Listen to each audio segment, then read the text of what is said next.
കട്ടപ്പനയിൽ നിന്ന് ഓക്കെയാണോ?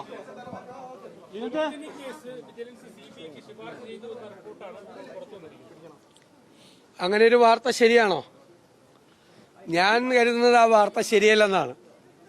കാരണം അങ്ങനെ ഒരു കേസെടുക്കാൻ ശുപാർശ ചെയ്യാൻ പറ്റില്ല. ഒന്ന്, ആദ്യ കേസ് അന്വേഷിച്ചാണ്. അപ്പോൾ ഈ കേസ് ഒരു കാരണവശാലും ഈ കേസ് നിലനിൽക്കുന്നതല്ല എന്ന് കണ്ട് വിജിലൻസ് തന്നെ ഉപേക്ഷിച്ചാണ്. ആഭ്യന്തര വകുപ്പ് എല്ലാം കണ്ട് ഉപേക്ഷിച്ചാണ്. രണ്ടാമത് വീണ്ടും ഒരു പരാതി വാങ്ങിച്ചിട്ട് വീണ്ടും ഒരു അന്വേഷണം നടത്തി. അങ്ങനെയുള്ള ഇപ്പോഴത്തെ ഒരു രീതി 4-5 കൊല്ലമായി അന്വേഷണം നടക്കുന്നു. ഈ അന്വേഷണം ഏത് രീതിയിൽ അന്വേഷിച്ചാലും ഒരു കാരണവശാലും നിയമപരമായി അത് നിലനിൽക്കുന്നതല്ല.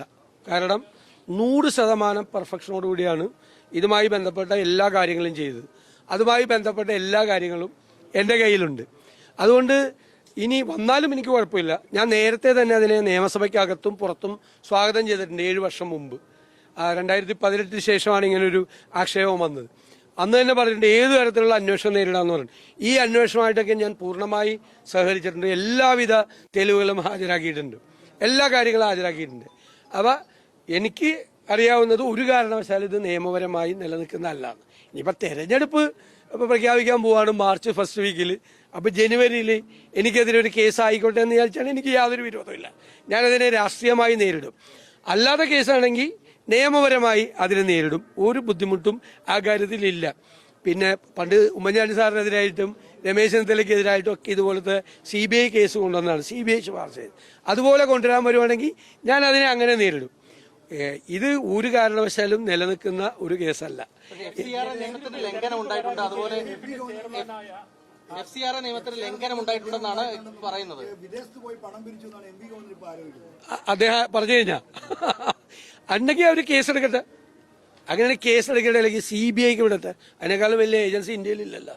CBIക്ക് വിടട്ടെ. MV ഗോവിന്ദൻ അങ്ങനെ കണ്ടെത്തിയിട്ടുണ്ടെങ്കിൽ MV ഗോവിന്ദൻ പാർട്ടി ഗവൺമെന്റിനോട് ശുപാർശ ചെയ്തിട്ട് എനിക്കെതിരായിട്ട് അത് CBIക്ക് വിടട്ടെ. ഞാൻ വിദേശത്ത് പോയി പണം പിരിച്ചിട്ടുണ്ടെന്ന് MV ഗോവിന്ദനാണ് കണ്ടെത്തി, വിജിലൻസ് അല്ല. MV ഗോവിന്ദൻ കണ്ടെത്തിയിട്ടുണ്ടെങ്കിൽ പോകട്ടെ. ആ വിജിലൻസിന്റെ ഒക്കെ റിപ്പോർട്ടൊക്കെ ഒന്ന് വായിച്ചു നോക്കാൻ പറ. അന്വേഷണം നടത്തിയേക്കുന്ന ഉദ്യോഗസ്ഥന്മാര് എഴുതി കൊടുക്കുന്ന റിപ്പോർട്ടൊന്ന് വായിച്ചു നോക്കാൻ പറ MV ഗോവിന്ദനോട്. ഇതൊക്കെ ഞാനും അറിയുമല്ലോ. നിയമസഭയിലെ റൂൾ ഓഫ് പ്രൊസീജിയറിലെ 2ന്റെ ലംഘനമാണ്. അപ്പോൾ നിയമസഭാ സാമാജിക എന്ന രീതിയിൽ സ്പീക്കർ നടപടി സ്വീകരിക്കണം എന്നൊരു ശുപാർശ കൂടി ഉണ്ട് എന്നാണ് മനസ്സിലാക്കുന്നത്. അല്ല, അതൊക്കെ ഇത് 1 കൊല്ലം മുമ്പുള്ളതല്ലേ. എന്നിട്ട് എന്തേ സ്പീക്കർ നടപടി സ്വീകരിക്കായിരുന്നത്?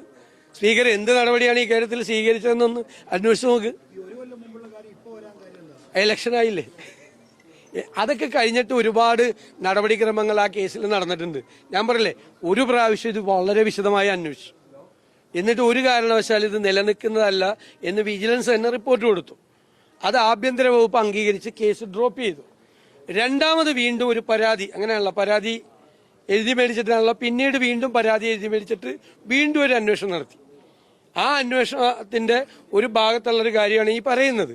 ഇനി വേറെ ഏതെങ്കിലും അല്ല, ഇനി വേറൊരു ഫൈൻഡിങ്, നമ്മൾ ആരും അറിയാത്തൊരു ഫൈൻഡിങ്, ഭയങ്കര കുഴപ്പം പിടിച്ച എന്തെങ്കിലും ഫൈൻഡിങ് ഉണ്ടെങ്കിൽ MV ഗോവിന്ദൻ ഭരണവരെ CBIക്ക് വിടട്ടെ. CBI അന്വേഷിക്കട്ടെ.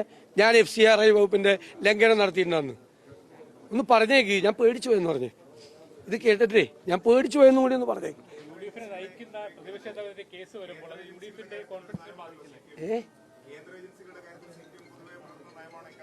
അല്ല, അതൊന്നും എനിക്ക് യാതൊരു വിരോധമില്ല. എന്റെ കാര്യത്തിൽ അവർക്ക് എന്തെങ്കിലും ഒരു ഫൈൻഡിങ് അങ്ങനെ ഉണ്ടെങ്കിൽ അത് CBIക്ക് വിടുന്നതിൽ എനിക്ക് യാതൊരു പരാതിയില്ല.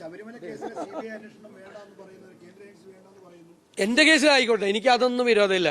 ഞാൻ ആ ചോദ്യം ഒന്നും ചോദിക്കുന്നില്ല. ആ ചോദ്യത്തിന്റെ ഒക്കെ അർത്ഥം എനിക്കിത് CBIക്ക് വിട്ടാൽ പേടിയെന്നാവും അതിന്റെ അർത്ഥം. അവർ ഒരു കേസും CBIയെ കൊണ്ട് അംഗീകരിക്കില്ലെങ്കിൽ എന്റെ കേസ് വിട്ടോ, CBIക്ക് വിട്ടോ. ഉമ്മൻചാണ്ടിയുടെ സാറിന്റെ കേസ് വിട്ടതല്ലേ, അതുപോലെ എന്റെ കേസ് വിട്ടോ. എനിക്കൊരു വിരോധമില്ല, ഞാൻ റെഡിയാണ്. അതാണ് ഞാൻ ഇതിന്റെ ഒരു ടൈമിംഗ് നോക്കണം. ഈ വാർത്ത ആ വാർത്ത കൊടുത്തവരോടാണ് ഞാൻ പറഞ്ഞത്. ഈ വാർത്ത ഈ ചാനലുകൾക്ക് എത്തിച്ചവരോട്, കൊടുത്ത ചാനലുകളോടല്ല. അവർക്ക് വാർത്ത കിട്ടിയാൽ കൊടുക്കാതിരിക്കാൻ പറ്റുമോ? പ്രത്യേകിച്ച് പ്രതിപക്ഷ നേതാവിനെതിരെ CBI അന്വേഷണം എന്ന് പറഞ്ഞാൽ ഭയങ്കര വാർത്തയല്ലേ. അത് കൊടുത്തവരോടൊന്ന് പറഞ്ഞാൽ മതി. ഞാൻ പേടിച്ചു പോയെന്ന്, ഭയങ്കരമായിട്ട് പേടിച്ചിരിക്കാന്ന് പറഞ്ഞാൽ മതി.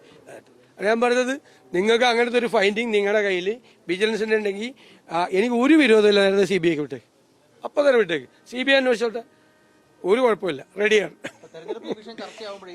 അല്ല, തെരഞ്ഞെടുപ്പാണല്ലോ പ്രശ്നം. നിങ്ങൾക്ക് എല്ലാവർക്കും അറിയാമല്ലോ, സാമാന്യ ബുദ്ധിയുള്ള എല്ലാവർക്കും അറിയാമല്ലോ.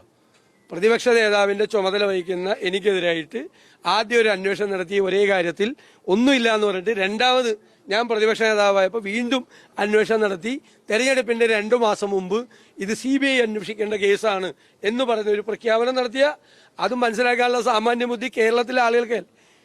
പക്ഷേ ഞാൻ ഇത്രയൊന്നും എന്നെ ഇങ്ങനെ സഹായിക്കുമെന്ന് വിചാരിച്ചില്ല ഇവര്. ഇതിൽ കൂടുതൽ എന്നെ എങ്ങനെ സഹായിക്കണവര്? ഞാനതൊന്നും പറയില്ല. എന്നെ ഓരോരുത്തരും സഹായിക്കാൻ പല രീതിയിൽ തീരുമാനിച്ചാൽ ഞാൻ എന്ത് ചെയ്യാൻ പറ്റും? ഞാനത് വേണ്ടാന്ന് പറയാൻ പറ്റും. അതൊക്കെ പറഞ്ഞോണ്ട് തന്നെ എന്ത് തീരുമാനം എടുത്തോട്ടെ. മുഖ്യമന്ത്രിക്കൊക്കെ അതിൻ്റെ അകത്ത് അധികാരമുള്ള ആളല്ലേ തീരുമാനം എടുക്കാൻ വേണ്ടി. വിജിലൻസ് ഒരു റിപ്പോർട്ട് കൊടുത്താൽ മുഖ്യമന്ത്രി പ്രതിപക്ഷ നേതാവിനെ സഹായിക്കാമോ? സഹായിക്കാൻ പാടില്ല. പ്രതിപക്ഷ നേതാവിനെ സഹായിക്കാൻ പാടില്ലല്ലോ. ഞങ്ങൾ തമ്മിൽ എന്താ അങ്ങനെ സഹായിക്കാനുള്ള ബന്ധമൊന്നുമില്ലല്ലോ. അപ്പം വിജിലൻസ് ഒരു റിപ്പോർട്ട് വന്നിട്ട് മുഖ്യമന്ത്രി പ്രതിപക്ഷ നേതാവല്ലേ, നമ്മുടെ സതീശനല്ലേ, ഒന്നും വേണ്ട എന്ന് വെച്ച് മടക്കി വയ്ക്കാൻ പാടില്ലല്ലോ. അദ്ദേഹം അങ്ങനെ ഒരു റിപ്പോർട്ട് അദ്ദേഹത്തിന്റെ കയ്യിലുണ്ടെങ്കിൽ അദ്ദേഹം ഉടനെ അതിന്റെ നടപടിക്രമം അനുസരിച്ച് എന്താണ് ചെയ്യേണ്ടതെന്ന് വെച്ചാൽ അത് ചെയ്യണം. അത് ചെയ്യട്ടെ. ഞാൻ നിയമപരമായി പറഞ്ഞ കാര്യം ഇങ്ങനെ വെല്ലുവിളിയാണ്. നിയമപരമായി ഒരു ഫേവറും വേണ്ടെന്ന് പറഞ്ഞത്. ഒരു ഫേവറും വേണ്ട. അവർ ഈ സമയത്ത് ഈ തെരഞ്ഞെടുപ്പ് പ്രഖ്യാപിക്കുന്നതിന് മുമ്പ് 2 മാസം പോലും ഇല്ല. ഇനി മാർച്ച് 1-നാണ് തെരഞ്ഞെടുപ്പ് സാധാരണ പ്രഖ്യാപിക്കുന്നത്. 60 ദിവസം പോലും ഇല്ല. അതിനു മുമ്പ് കേരളത്തിലെ പ്രതിപക്ഷ നേതാവിനെതിരായിട്ട് CBI അന്വേഷണം ഏർപ്പെടുത്താൻ തീരുമാനിച്ച നടത്തട്ടെ. അത് ഞാൻ നേരിട്ടാ പോരെ. ഞാൻ വ്യക്തിപരമായി നേരിടും. വ്യക്തിപരമായി ഏത് അതൊക്കെ ഞാൻ പറഞ്ഞോളാം. വരട്ടെ. അത് ആരാണ് ഇത് തെരഞ്ഞെടുപ്പിന് ഇതിന് മറുപടി പറഞ്ഞ് വിഷമിക്കാൻ പോണെന്ന് നമുക്ക് നോക്കാം. എനിക്കൊരു പ്രശ്നമില്ല. അതൊക്കെ എടുത്തോട്ടെ. ഇനി അവര് വന്നെടുത്താലും എടുക്കട്ടെ. ഞാൻ പറഞ്ഞ എന്താ, 4 അല്ല 5 ആയില്ലേ, പിന്നെ അതൊന്നും കുഴപ്പമില്ല. അതൊന്നും ഒരു പ്രശ്നമില്ല. എന്താണ് നോക്കട്ടെ, അത് നോക്കാം. ഇത് വരട്ടെ. ഇതിപ്പോ ഒരു വാർത്തയിലേ വന്നുള്ളൂ. വാർത്ത വന്ന് അതിന്റെ റിപ്പോർട്ട് കൂടി ഞാൻ കണ്ടു കഴിയുമ്പോൾ ഞാൻ വിശദമായിട്ട് പറയാം. നിങ്ങളൊന്ന് അന്വേഷിച്ച് നോക്ക്. വേറെ കുറേ റിപ്പോർട്ടുകളുണ്ട് ഇതുമായി ബന്ധപ്പെട്ട് അന്വേഷണം നടത്തിയിരിക്കുന്ന ഉദ്യോഗസ്ഥന്മാർ കൊടുത്തിരിക്കുന്ന ചില റിപ്പോർട്ടുകളൊക്കെ ഉണ്ട്. കാരണം അന്വേഷണം നടത്തിയ ഉദ്യോഗസ്ഥന്മാർ എന്നോട് പറഞ്ഞത് എന്താണെന്ന് എനിക്കറിയാം. എല്ലാ എവിഡൻസും എല്ലാ സാധനങ്ങളും അവർക്ക് കൊടുത്തപ്പോൾ അവരെന്നോട്, ഞാനത് പറയണത് ശരിയല്ല, അവരെന്നോട് പറഞ്ഞിട്ട് എന്താണ് എന്നോട് പറഞ്ഞിട്ട് പോയത് എന്താണെന്ന് എനിക്ക് കൃത്യമായിട്ട് അറിയാം. ഞാനത് അഭിമാനത്തോടു കൂടിയാണ് അവരുടെ വാക്കുകൾ എൻ്റെ ഹൃദയത്തിൽ ഞാൻ സൂക്ഷിച്ചിട്ടുള്ളത്.